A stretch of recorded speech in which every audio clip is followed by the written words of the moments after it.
Opisyal nang binuksan ang Agri-Trade at Tourism Expo 2026 sa Plaza Marcelo O. Chavez sa Alaminos City, Pangasinan. Tampok sa expo ang iba't ibang produktong agrikultura mula sa mga lokal na magsasaka, kooperatiba at MSMEs. Layunin ng aktibidad na bigyan sila ng mas malawak na oportunidad para maipakilala at maibenta ang kanilang mga produkto sa merkado. Inaasahan din na makatutulong ito sa pagtaas ng kanilang kita at pagpapalawak ng kanilang negosyo.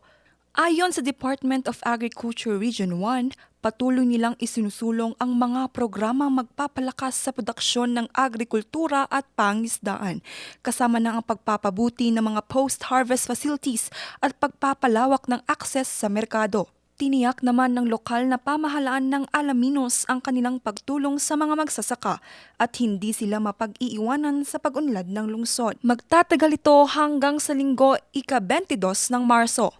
Nagsalo-salo naman ang mga residente at mga turista sa bayan ng Lingayen. Ito'y sa isinagawang Taway-Taway Food Showcase kahapon, ika-19 ng Marso.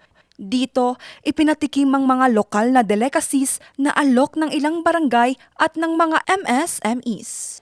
Layon na aktibidad na ipamalas ang iba't ibang pagkaing alok ng bayan at masuportahan din ang mga lokal na produkto at negosyo.